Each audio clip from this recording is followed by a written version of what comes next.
Welcome to week 2 lessons. Last week we talked about what created your anxious attachment and how you've been abandoning yourself to keep people close. This week we're going a little bit deeper. We're going to talk about what's actually happening in your body when you get triggered and why you react instead of respond, and why you can't just communicate better or think your way out of it. Because here's the thing. This isn't a communication problem. This isn't even a relationship problem. This is a nervous system problem. And until you understand what's happening in your body, you'll keep repeating the same patterns. So let's talk about why you react the way you do and what's really going on underneath it. Here's what you need to understand. Your nervous system is stuck at the emotional age of the trauma, when you experience that original wound as a child. When you learn that love is conditional, that safety is uncertain, that abandonment is a real threat. Your nervous system froze at that age. So when you get triggered now, as an adult, when someone doesn't text back, when they need space, when they seem distant, when there's conflict, your nervous system doesn't respond as the 35-year-old adult version. It responds as the 4-year-old child who learned when they leave, I'm not safe. When they put away, I'm going to be abandoned.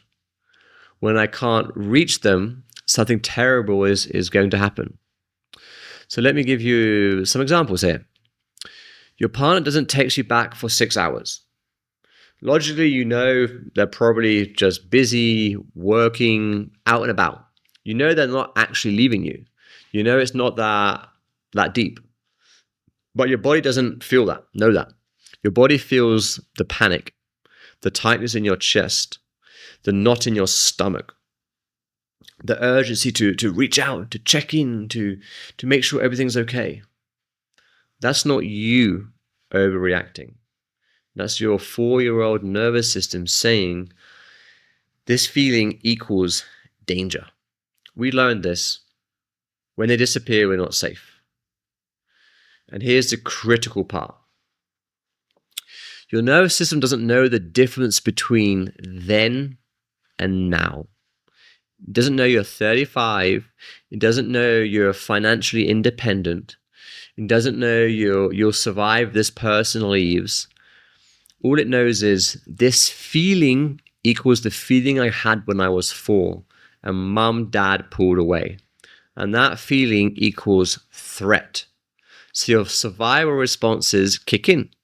Not because you're crazy, not because you're too much, but because your nervous system is doing exactly what it was designed to do. Protect you from a threat it learned about decades ago. So let's talk about the difference between reacting and responding. Reacting is what happens when you're triggered, when your nervous system takes over, when you're operating from the wound. Reacting looks like texting 10 times in a row when they don't respond, over-explaining to try to fix it, shutting down and going cold, saying things you don't actually mean, making assumptions of like, hey, they're leaving, they don't care, I'm too much. People-pleasing to ease the anxiety, or panicking and spiraling. Reacting is fast, it's automatic, it's your nervous system's emergency response. And it's coming from that 4-year-old place. Responding is different. Responding happens when you're grounded, when you're regulated, and when you're operating from wholeness and not the wound. So responding looks like pausing before you say or do anything, taking a breath, checking in with your body. What am I actually feeling now? Asking yourself, how old am I right now? Am I 4 or am I 35? And choosing your words intentionally, speaking your needs clearly without over-explaining, setting a boundary if needed, and walking away if a situation is harmful. Responding is slower, it's conscious, it's coming from your adult self, it's present. The problem is that when you're triggered, you can't respond. You can only react because your nervous system has already taken over. Your thinking brain, your prefrontal cortex, has gone offline. And your survival brain, your amygdala, is running the show. So you react. And then later, when you've calmed down, you think, oh, why did I do that? Why did I send those texts? Why did I freak out? And you beat yourself up for it. Here's the truth, though. You weren't in control in that moment. Your 4-year-old nervous system was. So why just communicate better doesn't work. This is why people telling you to just communicate better is useless, because you can't communicate your way out of a nervous system response. You can't think your way out of a somatic reaction. So when you're triggered, you're not in your thinking brain. You're in your survival brain. And your survival brain does not care about communication skills. All it cares about is I statements.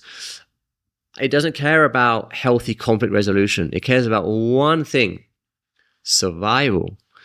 Keep them close. Don't let them leave. Do whatever it takes. This is why therapy that only focuses on communication often doesn't work for anxious attachment. Because you can learn all the right words, you can learn to express your needs clearly, you can learn conflict resolution techniques, but if your nervous system is still dysregulated, if your body is still stuck in fight or flight, you won't be able to access those skills. When you need them most, you'll just react over and over. So what's the solution? You have to regulate your body first. Then you can communicate.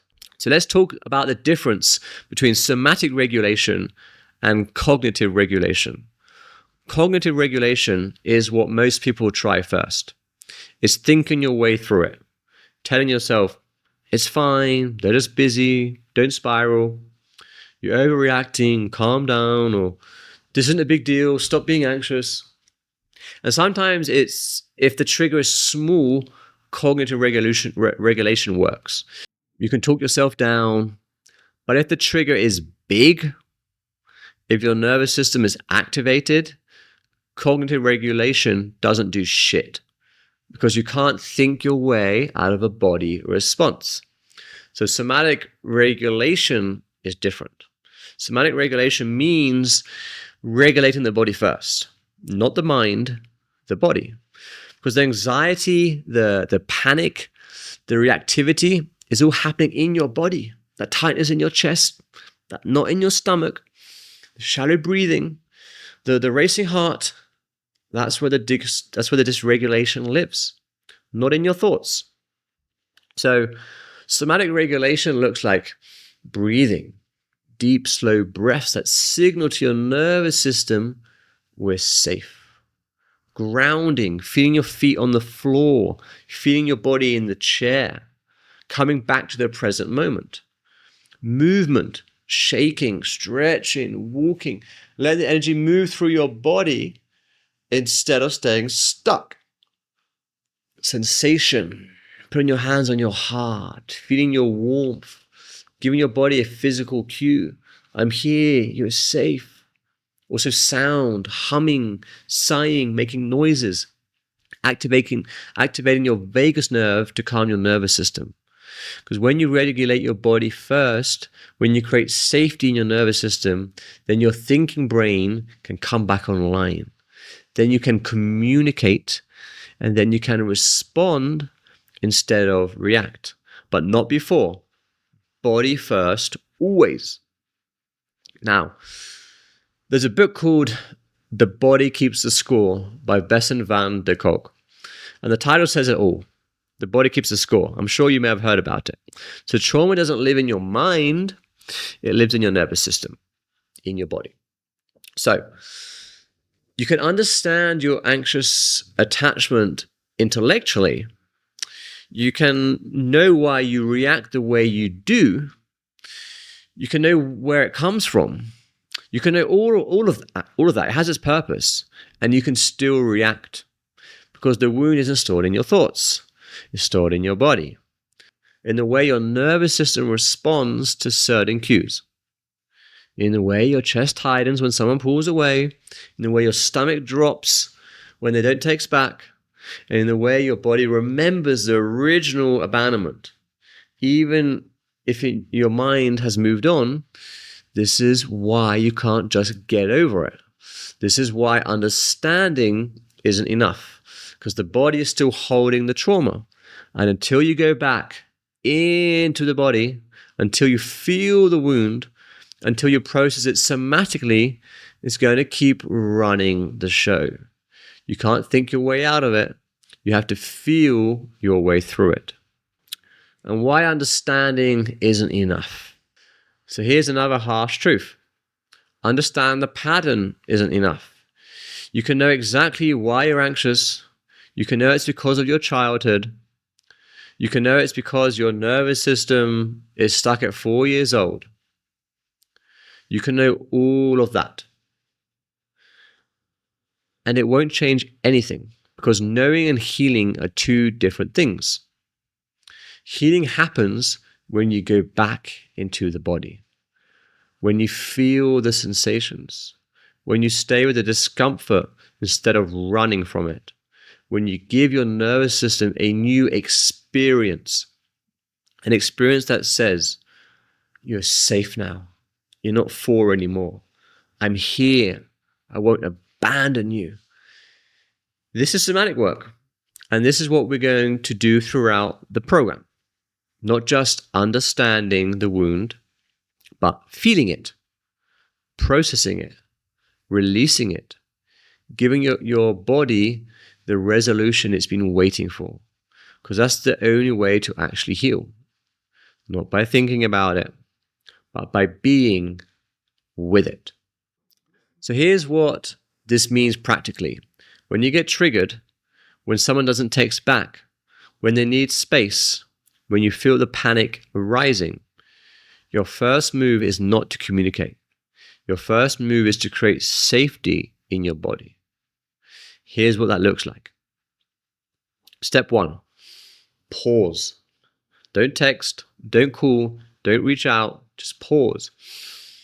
Step 2 is to breathe. Deep breaths in through your nose and slow breaths out through your mouth. Do this like 5 to 10 times.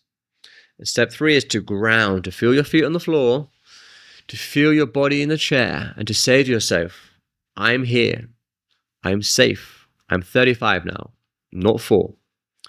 Number 4 is to locate where you're feeling anxiety in your body, chest, stomach, throat. Just notice it. Don't try to fix it. Just be with it. And step 5 is to stay with the sensation for a few minutes, to breathe into it, to let it be there. And step 6 is to regulate.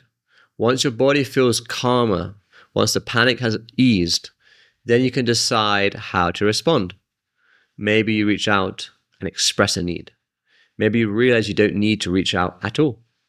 Maybe you set a boundary, but you do it from a regulated place, not a reactive place.